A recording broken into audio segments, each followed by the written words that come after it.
Мындай сіздерге мен өзім жеке тапшырма берейін деп шештім. Ошондуктан убактыңыздарды жарым саатка алып коем. Себеби сиздер тез эле чакырбастан ушундай чогулган кезиңиздерде биз дагы өзүбүз бере турган тапшырмаларды айтып коелу деген ойдаймын. Туруп айтайынбы же отуруп эле айта берейинби? Анда мындай урматтуу айыл өкмөттүн башчылары, урматтуу акимдер. Мына мен өзүм жаңы дайындалып келгенде сиздерди чогултуп туруп, мен айтканмын сиздерге. Мен биринчи кезекте менин биринчи иштеримдин бирөөсү бул айыл өкмөттөргө шарт түзүү берүү деп айткам. Туурабы? Шарт түзүү деген кандай болот? Шарт түзүү деген жанагы текшерүүчүлөрдү азайтуу. Текшерүүчүлөр барганда кандай кылып текшерип атат сиздерди? Жана эсептөө палаталары мисалга барып туруп. Бир күндө 3 жолу чай ичет, гостиницаларын төлөтөт, бензинди куят. Ушуларга биз жол беребиз деп айтканбыз. Туурабы?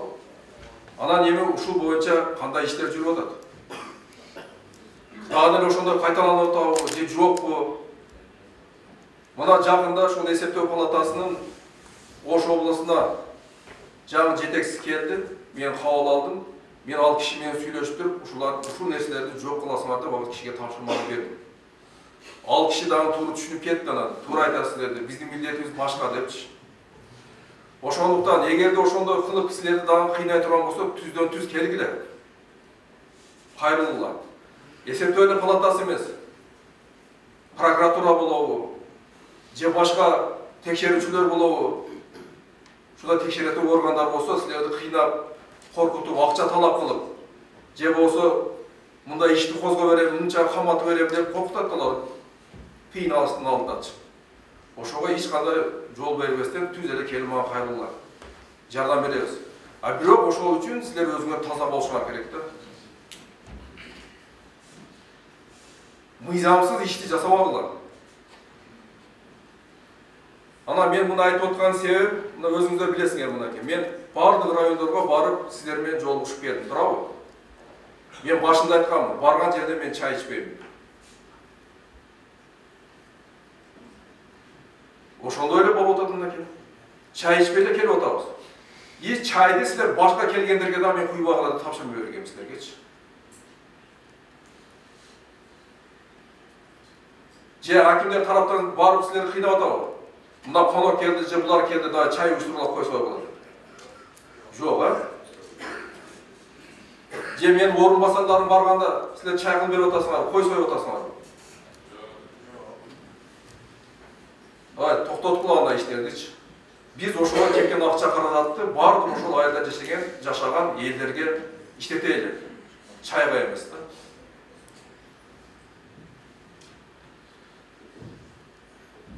Ошондуктан биринчи кезекте мына биз тартипти сактайлы туугандар. Мына элдер келип арызданып атат. Биздин айыл өкмөтүбүз бир жумада келсе бир 2-3 жолу эле келет дейт. Анда дагы эртең менен келет дагы дейт. 1-2 саат кагаздарга кол коюп ошо бойдон кетет, ошо бойдон көрбөйбүз, таппайбыз дейт. Айыл өкмөттө иштеген кызматкерлер дагы ошондой дейт. Барсаң таппайсың дейт. Жер адиси жок, жоопту катчы жок дейт, бир справка барсак дейт.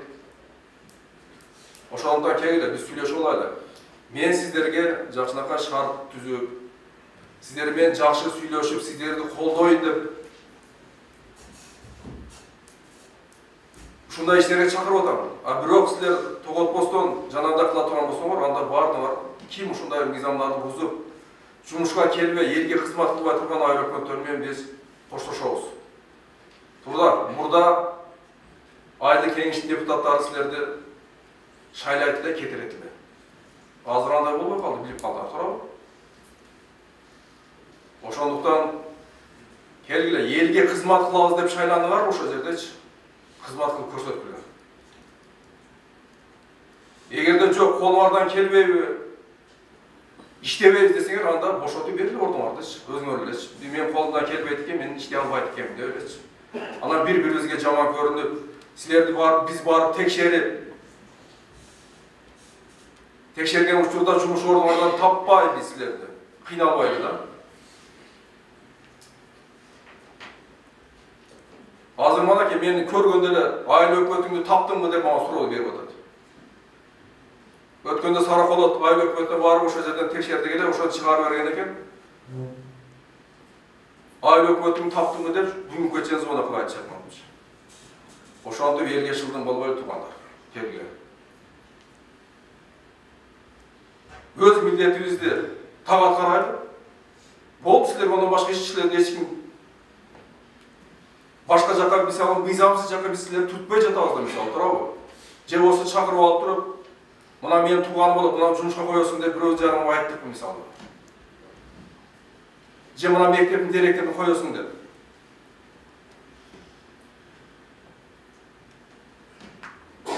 Ошондуктан келе биринчи кезекте тартипти оңдойлу дагы. Ар ким өзүбүздүн бөлүнгөн милдетибизди так аткарып, мыйзамды бузбай иштейли. Кол астыбызда иштегендерге дагы жакшы шарттарды түзүп берип, аларды дагы көзөмөлгө алгыла.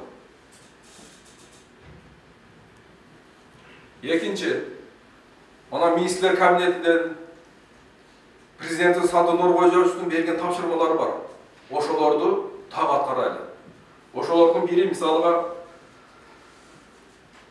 салыкты контролдоо, кассалык машиналарды орнотуу.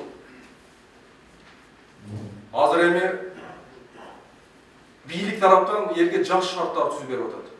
Мына жер салыгынан биздин жерлердеги бардык элибизди, мына дыйкандарыбызды, айыл жерде жашаган элдердин баардыгын бошотуп койду. Туурабы?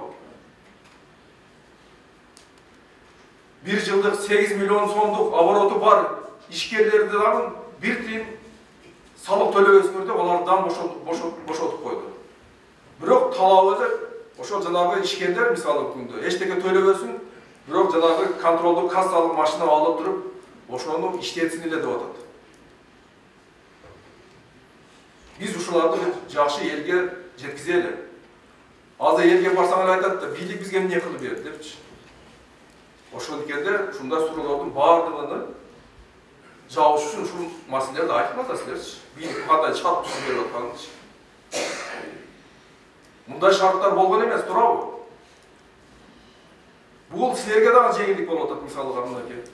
Жер салыгын силер көзөмөлдөбөсүңөр, болсо ким төлөдү экен, ким төлөбөдү деп артынан түшүп планды аткарабыз деп чуркайт элеңер. Мына бул иште силерди бошотту. Экинчиси, жаңы ишканаларды түзүшүбүз керек. Биз инвесторлорду тартышыбыз керек тургандар. Биз азыр инвестор бара турган болсо, кен каза турган инвесторлор бара турган болсо эле бизге канча берет экенсиң, же бизди доля каласыңбы деген суроолор түшөт да силердечи. Андайдан кетели, урматтуу айыл өкмөтүнүн башчылары. Сиздер аларды керек болсо, ошо барып, мисалга завод куруп берем, же ишкана куруп берем десе, ошолорго жакшы мамиле кылып курдуруп алгыла. Курдуруп алгандан кийин анан жанагы социалдык пакет бар, соц пакет деп коебуз, туурабы? Ошолорду аласыңар. Анча-мынча айыл өкмөткө иш жетпей калган болсо, же болсо бир иш чара өткөзүп аткан болсоңор, барып туруп сүйлөшүп, кичине бизге колдоо кылып койгула, жардам көрсөтүп койгула десеңер, берет ошолорчу. Ага чейин алдын кылыш үчүн силер биринчи кезекте ошолорду ишканаларды курдуруп алып ошол жергечи.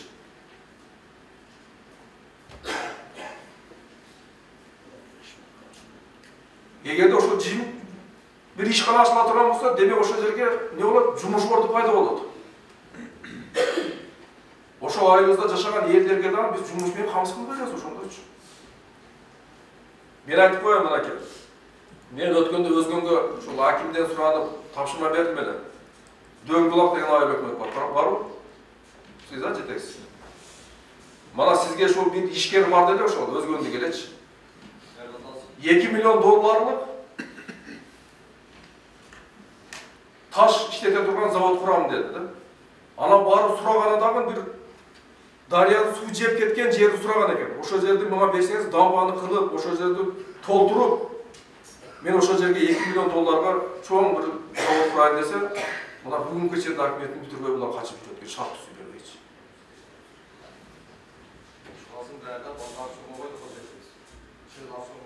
Hem через ауысымын берсең, бересің. Айтып тұрмын, мен мыйзамсыз бербегіле деп атқан жерім жоқ. Бар жоқты мыйзамды қылып бергіле. Ертең өзгөргө сөз тибей тұрғанда. Бирок силер ошого қол сунгандан кийин силерден қол сунуп койгула деп атам да, ошону ишкалдарбачы.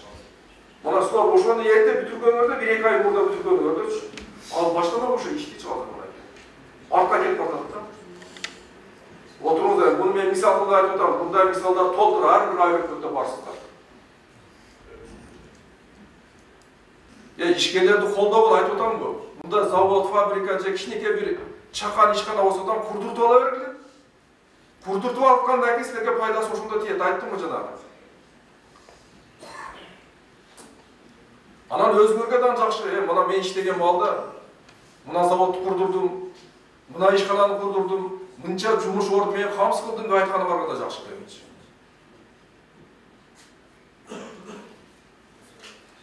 Андан тышкары мынакей чакан кестерди куруу боюнча тапшырмалар берилди, туурабы? Бул Каракулжада мынакей канчалаган дарыяларыбыз бар. Ал жака тартып да инвесторлардычы. Бул мына Кушатта бар, Алайда бар, дарыяларыбыз бар, Нокатта бар, дарыялар бар. Кегиле, чакан кес кургандарды биз тартайлы. Мына көрүп атасыңар, кургакчылык болуп, электр энергиядан кыйналып отурабыз. Ар бирибизге, ар бир районго, ар бир айлыкмытка лимит коюп атат. Электр энергияны ашта иштетсеңер, жоопкерчиликке тартатын коопчулукта жетекчилер бар. Туурабы? Ошондой болбош үчүн мына чакан кестерди курайлы. Мен айтып коеюн, мен азыр чет элдик инвесторлор менен сүйлөшүп, быйылкы жылы Кудай кааласа мына күндөн алуучу электр энергия ала турган инвестор тартып атабыз. Мына эгерде бул боло турган болсо, ошол азыр караштырып атабыз. Жанагы лепке жакын, жана подстанцияга жакын жерлер болсо, биз ошол жерлерге курабыз деп иш алып барып атабыз. Балким бул Кара Суу району болуп калышы мүмкүн, могу жерде. Же Нокат району болуп калышы мүмкүн, Алай району болуп калышы мүмкүн, Өзгөндө болуп калышы мүмкүн. Ошондо силер дагы мында көрсөтүп, кайереңер бар. Силер ошондой нерсе талашышыңар керек, ошондой нерселерди. Эгер ал ишкадан түшүп турган болсо, ал жерде ошол коюлган жерге аренда төлөп берет мисалга. Кирешет анын бардыгы, салык төлөйт.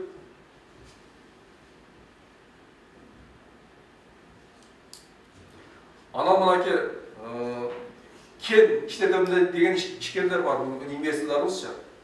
Ошолор барса эле кээ бир айыл өкмөттөр бар, өздөрү баш болуп алып туруп каршылык көрсөтүп чыгат. Бизге кереги жок, бул ишкана казбай эле койсун көмүрүбүздү же алтыныбызды. Мен дагы айтам, мына бүгүнкү күндөгү дотациядан чыккан айыл өкмөттөрүбүз бар, туурабы? Ошонун бири мына Нокатта Кулатов айыл өкмөтү. Кара Сууда Сарай айыл өкмөтү. Мына булар мисалы дотациядан чыгып, акчалары көп, кеңири иштер жасашат мисалгачы. Барсаң, жолдор асфальт мисалга, бала бакчанын өз эсептеринен же болсо ошол ишкана эсебинен курушуп атат. Ошол базардын эсебинен куруп атат. Башка иштерди жасап атат. Эмне силер эмне? Качан дотацияда отурасыңар? Өкмөттүн акчасын карап, ошо өкмөттүн көзүн карап отурасыңар. Акча качан түшөт экен депчи. Ошондо кен байлык сиздерде да бар. Ошондо заводдорду сиздерге дагы куруп беребиз дегендер бар, инвесторлор бар. Келиңиздер, мына быйылкы жылы 22-жылды жакшы ойлор менен, жакшы ниеттер менен, жакшы пландар менен баштайлы, ошону жакшы аяктайлы туугандар. Демек, ар бир айыл өкмөт инвестиция тартып, жаңы ишканаларды ачыңыздар. Ана мен дайым эле айтамын, мынау курулуп жаткан айыл жерлердеги объекттер боюнча. Бул жол болобу, мектеп болобу, бала бакча болобу, таза суу болобу, сапатына көңүл буруңуздар, сапатына. Мына өткөндө эле Өзгөн районундагы жанагы Töretüyüne kaça milyon so'm bilir? 68 milyon so'mdu töretüyü kurup şu töretkana kurup 3 yılda az büyük günde jaraksız bolup jatıp kaldı.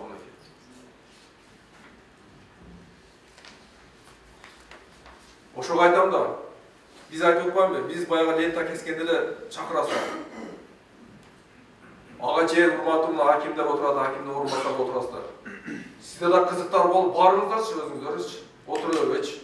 Ошо курулуп аткан объектиге барып койгула, ошо курулуп аткан кезде эгерде сапаты начар болсо, ошондо оңдоп кетсе болот. А барып лентаны кесип коюп кеткенден кийин карасаң сапаты начар экен, оңдоп коебуз деп ошол жерде кала берет. Качан оңдойт аларчы? Ал оңдолбойт. Ошо жаңы курулуп аткан мектептердин алдыга коюлган бурчакларды барып көргүлө. Ошодон баштагыла барыпчы. Карасаң сынып, жарака кеткен, же чекелер учуп кеткен бурчаклар жаңы коюлуп аткан мезгилде ошондой. Ал бир жылдан кийин эмне болот? Же болсо киши коет, бир жан жаса ошол жерде мектептин астында кичине көлчөк пайда болот, балдардан жүрө албай калат ал жердечи.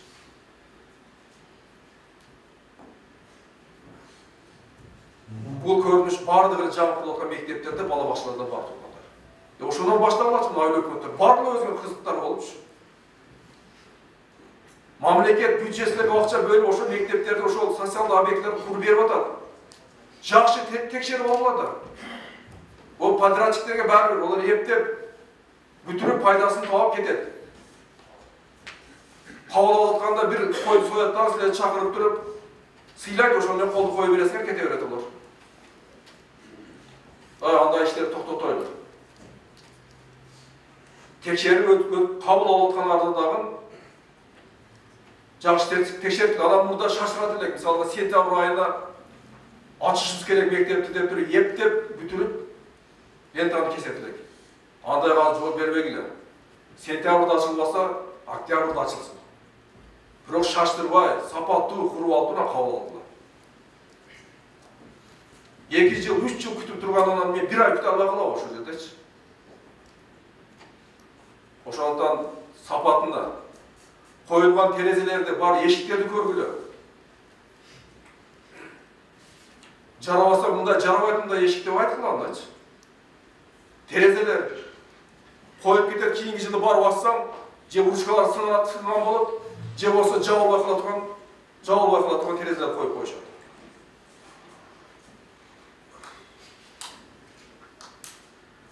Андан кийин мына өткөндө саналик боюнча, электрондук кат жүргүзүү боюнча бизге тапшырмалар берди.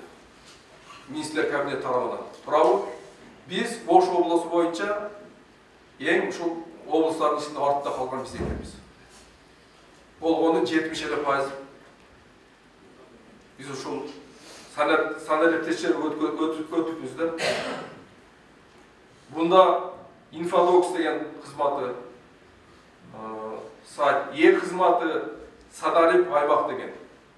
Кээ бир айыл өкмөттөр жөнүндө кошулуп койгонсуздар дагы, бирок иш жүзүнө жүргүзбөй жатасыздар. Мындай, бул жерден эч кандай эгерде билбесеңер, уялыштын тартынычтын кереги жок. Эч ким ону билип түшкөн эмессиздер, туурабы? Билбейт экен, мен үргөнө албайм деген ой болбош керек. Бардыгыбыз кызыктар болобу дагы, үргөнө эле акырындык мененчи. Ол оңой эле, мында отуруп 1 саат же 2 саат эле жакшы көңүл бурсаңыздар, баарыңыздар өтөсүздөр ошогочу. Ана мен жакшы өтүп калыптыр, бул жаштардын иши экен деген андай болбойт да. Ошондуктан ар бир айыл өкмөттөр катталып койбостон эле иш жүзүнө ашырыңыздар. Мына азыр тапшырма берилип атат ушул боюнчачы. Мына 3 же 2 февралда кайра чогулуш болот деген. Ошого биз толугу менен өттүк деп биз ачышыбыз керек. Эгерде кандай түшүнбөстүк боло турган болсо, же баягы окута турган кишилер жок болсо, бизге кайрылыңыздар, биз жардам берели. Мына облустагы билген кишилер жөнөтөлү. Эч тартынбагыла, билбесеңер сурагыла, чыганалар уят. нерсеси жок анын. Ошондуктан не болду ошол аз даярбыз бардыгыбыз өтө алабызбы? İşte lazım, bravo. Keyin anaki munda oldu, anda oldu degan şıptılar olmasın. Teknikalar bardығы жетişti mi?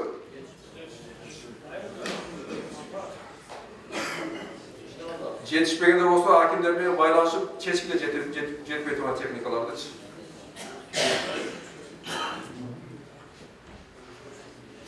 Andan keyin buna Kuday buyursa fevral çığa turgan bolsa martta kesek уже жаз талай işleri başlanады. Birinci кезекте terliğe тазалыкты сактайды тургандар. Har bir ayыл өкмөт өзүнүн көчөлөрүнү тазалап, har bir elге айтып, элдер Кудайга шүгүр, азыр бүгүнкү күндө бардык элдер жаңы үйлөрдү салып, жаңы королорду салышып, коргондорду салышып андай кылып атат, туурабы? Бирок кээ-бир баягы колунда жок адамдар боло турган болсо, айыл өкмөт тараптан ошого жардам берилди. Жана чайга кете турган акчаларды ошолорго жардам берип койгон, ошолордун үйлөрүн актатып, краскалатып андай кылчу. Ар бирибиздин айылыбызга барганда тазалык жакшы болуп, бир тартип болуп, тышкы көрүнүштөрү үйлөрдү жакшы көрүнүп турса өзүбүзгө да жакшы да турабы? Биз өзүбүз жакшы, өзүбүздү өзүбүз сыйлаш үчүн биз өзүбүзгө шарт түзүшүбүз керек да. Ошондуктан биринчи кезекте тазалык, жаз алды башчылары менен жолдун четиндеги бак-дарактарды, бактын ичиндеги бактарды бардыгын актаталы. Жолдун чекесиндеги арыктарды бардыгын тазалатып чаптырайлы. Ана кайерге барбасак суу жетпейт дейбиз. Бирок айылды араласаң бардыгыбыз көчө сугарабыз. Көчөдө суу жаткан болот да. Көчөнү суу басып жаткан болот. Себеби ошол көчөнүн чекесиндеги арыктардын чабылбаган, тазаламаганы. Андан тышкары жана ички чарбалык каналдарды, арыктарды тазалайды. Алпынын жетекчилери менен жакшы иш алып баргыла. Өткөндө да айттым, эгерде арык тазаланбаса, суунун жоготусу көп болот. Арыктар тазаланып чабылган болсо, суу бурсаңыз тез эле келип калат, туурабы? Тазаламаган арыктан кантип суу келет? Азыр барып карасаң ошо каналдарды бардыгын камыш басып жатат.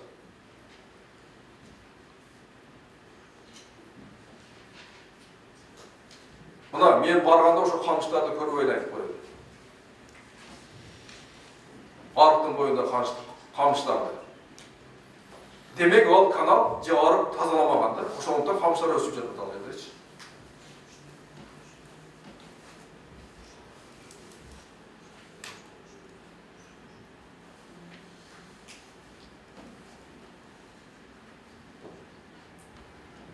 Ошол анан мына жаздын алды менен бактарды кыркыш керек баягы чеканка деп коебуз. Ал жака обрезка дейт орусча. Ошолорго көзөмөл кылгыла, ошого иш чаралар ошолорго жүргүзгүлө.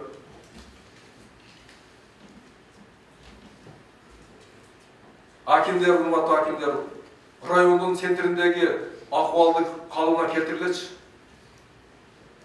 Барсаңыздар жол чекесинде.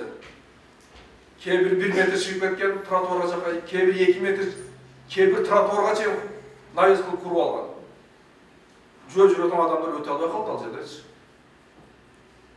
Ошол жерде ашканасы болобу, дүкөнү болобу, бардыгын сыртын бирдей кылгыла. Аларга айтып койгула, тапшырма берипчи.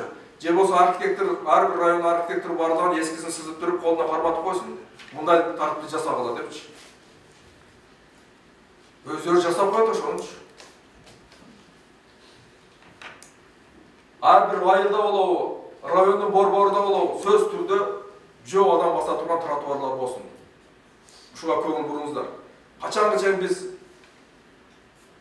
шаардан артта калып жүрө беребиз? айыл менен шарттын айырмасы болбош керек. Айылда жашаган элдерге да биз жакшы шарт түзүп беришибиз керек. Мына айыл өкмөттөрдө жолдо курулуп атат. Жолда асфальт эле басып койсоңор, болду, ошо менен кала берет. Жолду кылып атканда ошо чегетini жөө баса турган элдерге тротуардан кошо жасаткыла.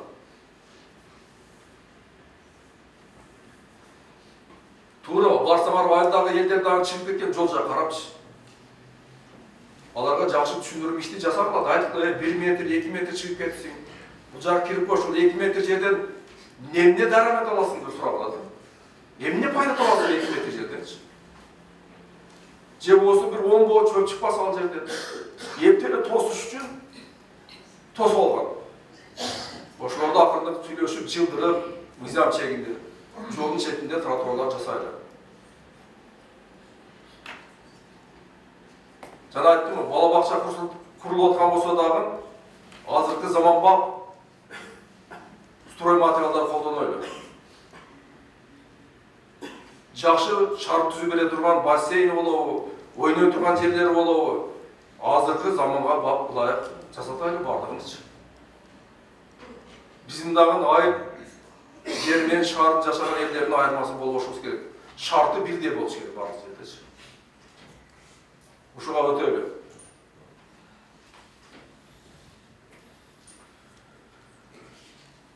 Андан кийин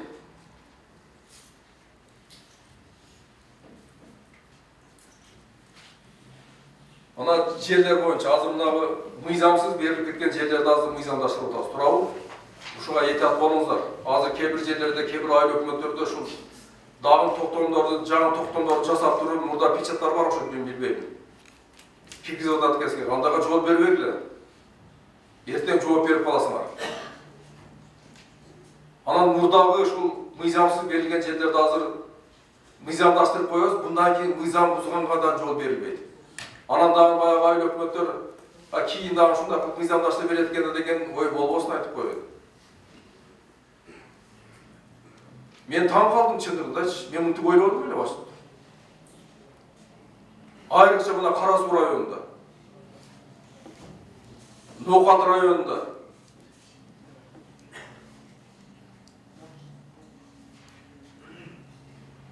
мына азыр комиссиялар иштеп атат, мына бүгүн кечээ күнү акыркы күнү эле бирок бирөөсүнөн тапшыра элек. Себеби дегенде ал жакта жумуш көп болуп атат азырчы. Өтө мыйзамсыз берип кеткен жерлер көп болуп тур азыр. Айтып коеюн, мындан кийин анда көрүнүш болбойт. Кийин мыйзамдаштырбайт мындай кылып.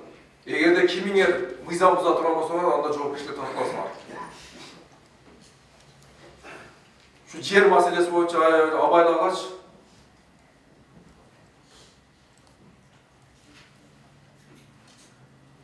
андан кийин мына айдоо жерлерибиз, баягы үлүш жерлер бар дейм, бардык жерлер үлүш жери болуп кетпеди азырчы. Элдердики да, туурабы? Ошого азыртадан тапшырма бердилер. Ана өткөндө президентибиз айтты, айыл жерге де бир дагы сотик жер айдалбай, эгин сегилбей калбасын деп атат. Мына бул боюнча жакшы угуңуздар. Сөз түрдө ар бир айыл өкмөткө барып ушу текшерүүлөр жүргүзөбүз биз. Элдерге түшүндүрүп айткыла. Үлүшү бар жерлерге эгин эксин. Айдалбай калбасын да мындайча айткандачы. Мына насыяларды берип атат, шарттарды түзүп берип атат, үрөндөрдү берип атат.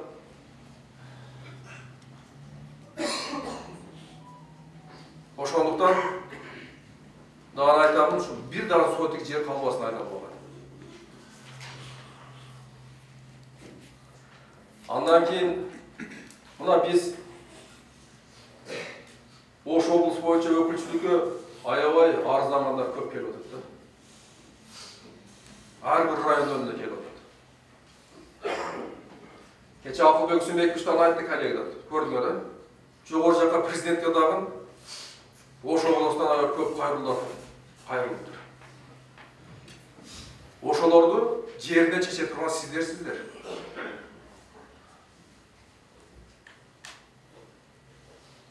Айыл өкмөт сиздер чечесиздер. Эгерде сиздер чече албасаңыздар, ондо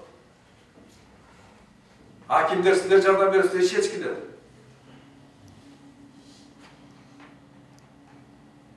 Бізге арыздана тұрғандар аз келсін айтып қойды. Мәселелер бардығы жер-жерде шешілсін деп.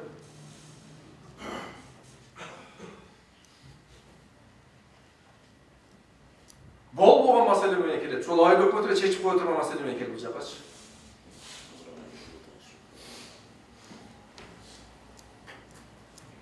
Ошондуктан шул арыздана турган элдердин маселелердин бардыгы жер-жерлерде чечилген. Суроо талаптардын баарын аткарылды. Анан президент тараптан мына аз камсыз болгон үй-бүлөлөргө жардам көрсөтүү иретинде электр энергияны 50 тыйындан кылып койду. Туурабы? Бул боюнча дагы жакшы иштерди алып баргыла. Анан колунда барларды деле ошого киргизип койбогула ошолгочу.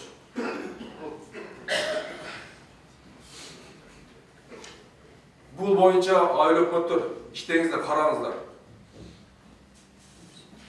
Анан баягы бериле турган жардамдардагы мисалга колунда жок адамдарга эмес, байларга берип коет экенсиңер. Айыл башчылары менен жакшы сүйлөшүп туруп, эгерде ушундай көрүнүш боло турган болсо, айыл башчылардан силер жазалангыла да. Мен түшүнүп атам, силер дагы ушул айыл өкмөткө отурасыңар, чыкпайсыңар да. Эми эгерде мындай карасаңар, ошол айыл өкмөттөгү элдердин баарын эле тааныйсыңар да, мисалга, туурабы? Билесиңер ким жакыр жашайт, ким колунда жок, ким бай. Ошону алып кетканда бир карап койгулачы өзгө, мына тизмесин карап туруп, чындап ушундай кылып берип атабы же колунда барларга да берип коюп атат депчи. Жана жардам келсе дагы ошондой, баягы колунда жок адамдар жардам да ала албайбыз, биз албайбыз деп арызданышат мисалгачы. Ушундай көрүнүштөр дагы жок болсун. Анан мына жаңы жылда биз балдарга жанагы жаңы жылды балатып өткөздүк да. Ошол жерде Аяз атага кат жазгыла десек, кат жазсын десекчи.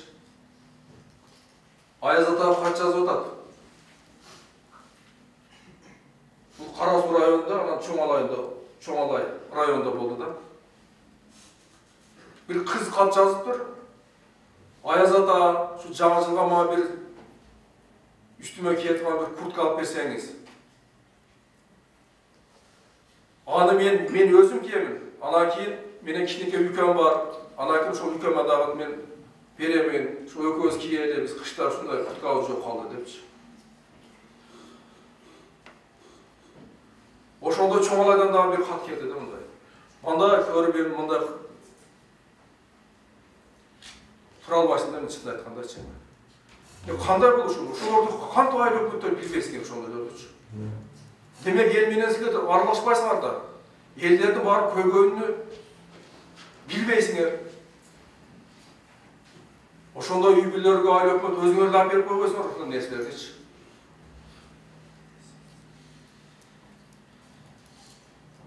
Мен айтам, ошол айыл өкмөт башчылары эл менен байланышы жоктуктан ушундай адамдар калып кетип атат ошондой болчу.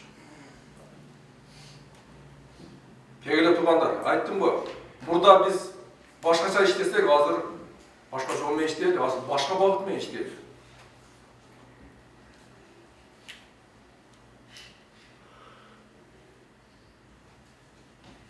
Ошондой колунда жок үй-бүлөлөрдү карайлы, жардам берели ошолоргочу. Эгерде силер жардам берип алсаңар, бизге кайрылгыла, акимчиликке кайрылгыла. Биз чечели ондай, чече албасаңар ошол маселелерди. Бизге маалымат берип койгула ошондой маалыматтардан да.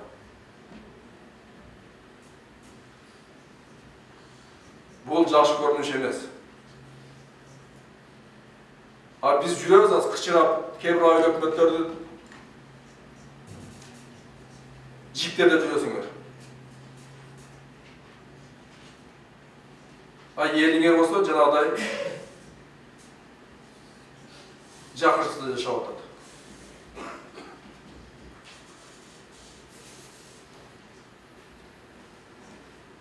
Андан кийин ар бир айыл өкмөт өзүңүздөрдүн айылыңыздагы мал чарбасы боюнча канча мал бардыгын жатка билиңиздер. Канча жылкы бар, канча уй бар, канча кой эчки бар, Rayonun hakimleri sizler bildiңиздер. Her bir rayonda kançadan mallar var eken, жатка bilgiler.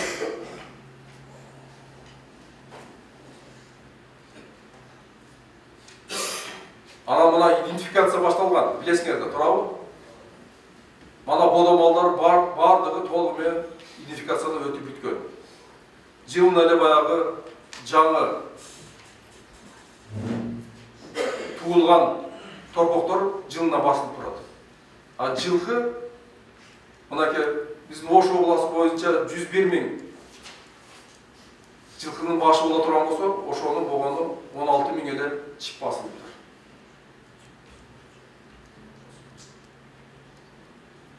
Қалғаныға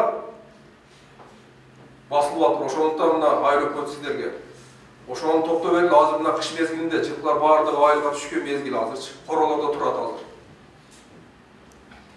Азыр баштагыла дагы ошону өткөзгүлө, идентификациядачы. Ошо иштерди жүргүзгүлө. Эртең жайлоого чыгып кеткенден кийин ашыктап айтасыңар, кетип калыптыр жайлоого депчи.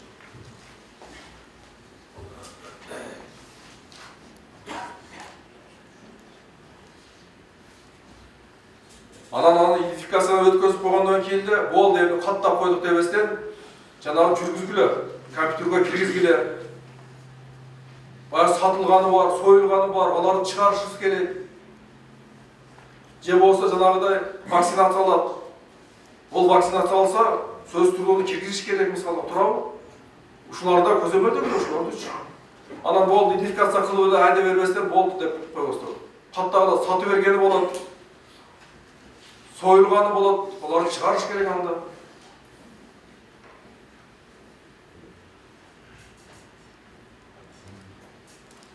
Ушу маселе боюнча. Анан кийин биринчи кезекте элдерибиздин ден соолугу биздин биринчи байлыгыбыз болуп эсептелет. Эгер кандайдыр бир жаран ооруп калган болсо, ошо акча каражат издеп басып көрүп атпайсыңар анда. Бөйрөк ооругандар, жигери ооругандар пересадка кылабыз деп канчалаган акча каражатты сарпташып жүрүшөт да, табылбай жүрүшөтчү. Алардын алдын алышыбыз керек. Эмне кылыш керек ал үчүн? Ал үчүн элдерибизге жакшы шарт түзүп беришибиз керек, ошо оорулаш үчүн. Биринчи таза суу менен камсыз кылышыбыз керек.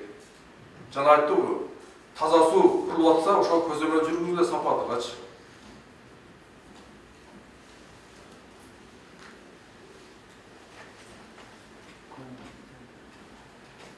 Андан кийин спорттук оюндарды көп уюштургула. Айыл өкмөт чегиндечи. Мына биз өткөзөбүз, мисалга футбол өткөзөбүз, же волейбол оюн өткөзөбүз, же булак өткөзөбүз. Болду, ошол менен токтоп калабыз да. Жок туугандар. Кегиле аял кишилердикинде өткөзгүлө. Жашы улгайган кишилердикинде өткөзгүлө. Мисалы 30 жашка чейинки бир өткөзгүлө. 30 жаштан 50 жашка чейин 50 жаштан жогорулар деп аларга да өткөзгүлө. Себеби дегенде эми айыл жеринде кыймыл көп дегилечи. Бирок ошого карабастан дагы биз элдерге жакшы спортко тарта турган иш-чараларды өткөзөлү. Спортко кызыктырайлы. Себеби ошол кичине жүгүрүп же машыга турган болсо балдарыбыз, кыздарыбыз келечекте ошолордун ден соолугу чың болот да. Ошондуктан жаңы жеңил атлетика боюнча ар бир айыл өкмөттө мына жаз келатат, уюштургула. Жана кроссторду уюштургула. 2 километрге чукуу дистанциясын кылгыла. Онан кийин 10 километрдикини, 5 километрдикини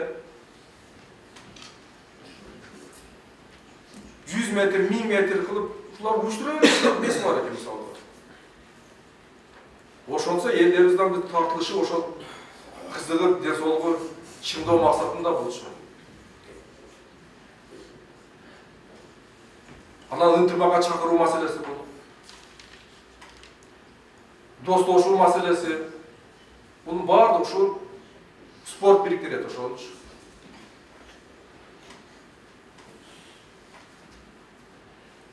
Анан мына ар бир айыл өкмөтүбүздө эле, ар бир жерибизде, райондорубузда мисалга жашынакай эс ала турган жерлерибиз бар, туурабы? Ошол жерлерге дагы жакшы туристтерди тартып, эми чет элден эмес, жок дегенде ушул жанагы өзүнүн ички туристтер келсе деле мисалга пайда мисалы. ошол жерде иштеп аткан жанагы чайканасы болобу же башкасы болобу сөзсүз түрдө жанагы кассалык контролдук машиналарды орнотуп ошол такылчу. Анан тазалыгын сактасын. Мен ойлоп атам, мен бул жерде өзүмдүн орун басарлары менен, кызматкерлер менен же санэпидстанциянын кызматкерлери менен, акимдер менен сүйлөшүп чечебиз. Азыр ошол эс алуучу жерлерге барсаңыз, эми барчылыкта, мурда эми жокчулукта мал сойса эчтекеси калбайт эле. Азыр барсаңар ошол жерге, койдун эчкинин терисин жатканын көрөсүңөр. Дарыянын жээгинде. Ичеги чабагы жатат ошо дарыянын жээгинде. Жуубайт аны эч ким, тазалабайт. Ошо кой эчкинин башы жатат ошол жерде курттап. Onun астында элдер ошо дарыядан суу ичишип атат. Ошондон ошондой жерлерге дагы тазалыкты киргизип, тартип киргизели. Мен ойлоп атам, ошол жака сойбостон үйүндө сойсун дагы, этин апарып ошол жака апарып бышырып анан жеп келсин мисалы. Турабы? Ошондой эле кылкарайлы. Сиздер өзүңүздөр сунуш бериңиздер ошол жерде айыл өкмөт башчылары кандай кылганда кандай болот депчи. Айткыла сунушуңарды. Айыл жерде кандай көйгөйлөр бар мисалга, сунуш бергиле ошолорду оңдой эле.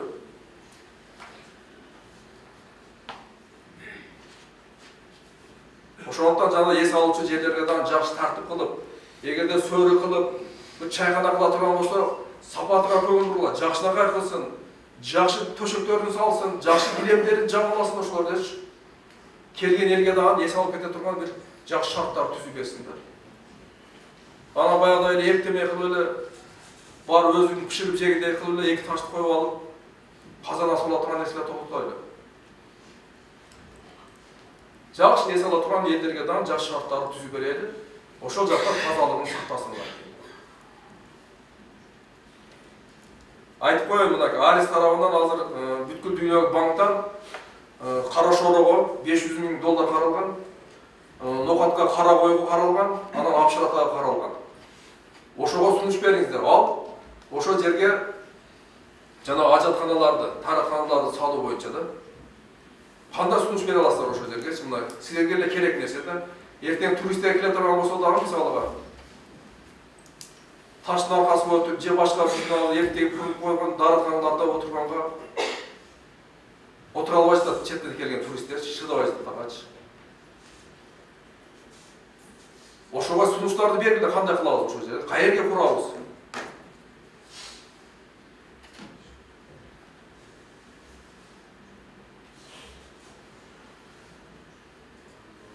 Ошол анан кийин мына көмүр боюнча мен айтып кетейин. Көмүр боюнча айыл өкмөттөр отурасыңар бул жерде. Тендерлер силер өткөзөсүңөр мектептер боюнча, туурабы? Бала бакчаларга, фаптарга. Ошондо ал шартын азыртадан оңдогула. Мен өткөндө айттым го. Эгерде көмүр карьери бар ишкана болсо, ошолор катча турган кылгыла. Жана ортомчулар жок болсун да. Мана азыр деле азыр бар, мисалга айта турган болсок, Араван районунда бир мектепке көмүр барып тур. Күйбөй кыйналып атыптыр. Нокатта дагы уктум мен мына Жиде мектеби де бар. Уже да айыл өкмөт отурасыз. Бар көзөмөлдөп койгон сапатсыз жок. Ал эмне жана ортомчу карьери жок адамдар жөн дипломат менен утат дагы анан кийин ол көмүр издей баштайт анан кийин, туурабы? Барып ошо жаңы ачылган карьерлерден арзан көмүр издейт да, себеби ол арзан өтүп алган да. Анан алып келет дагы силер менен сүйлөшөт. А сиздердин ишиңер ам жок, эртең ол кышта күйөбү, көмүр күйбөйбү? 5-10 түйүн берсе ошо кызыктар силерге ошо кызыктар болот. Ошондуктан азыртадан Мурадын сизге тапшырма ошо шарттарды чогуу отуруп даярдагыла дагы ар бир айыл өкмөт ошондой шарттар менен тендерге кача турган иш-чаралар өткөзүлөт. Ошол мен суранам. Давай келгиле, жаман жакшы айтышпайлы. Анан көрө ынтымак болобуз дагы. Эгерде кандай жардам болсо, келгиле биз. Түз берели. Жардам берели. Келгилечи бир эл үчүн бир жакшы иште береличи. Мына жаңыздан келди, мына жаңыздан алып şu жаңыздан баштайлычы. Ел үчүн бир кызмат кылып, бийликтин бүгүнкү күндө бийликтин кылып аткан иштерин жеткизип, айыл жеринде жашаган элдерге жакшы шарт түзүп берели тургандар. Колдон келет да туурабы? Анан айтып коеюн мынакей. Айыл өкмөттөр, акимдер мына той тамашаларыңызды айтқыла. Егерде жақын туған урууңуздар болсо барыңыздар. Анан жөнүндө башка бирөөлөр чакырса да тойго келип эле жүрө берели тойлочу. Я токтотойлу ушундай иштериничи. Эгерде ошо тойлордо жүрөсүңөр, көрүп калса капа болбогула андайчы.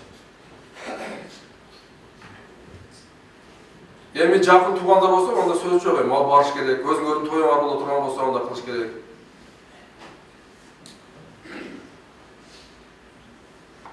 Бул жагадан бир көңүл бурайлы. Ошол мен айта турганым ошол. Келгиле, ошол биримдикте, ынтымакта иштейли. Иштесек болот да, туурабы? Анан бул жерде мен орун басарларым турат. Балким булардын дагы бир өздөрүнүн сунуштары бардыр, ойлору бардыр. Кээ бир мына текшерүүлөр болуп атат. Эгерде силер жакшы иштешпей турган болсоңор, силер өзүңөр акимдер текшерүү жүргүзсөңөр, анда биз облустан барып биз текшергенге аркасы болуп атабыз.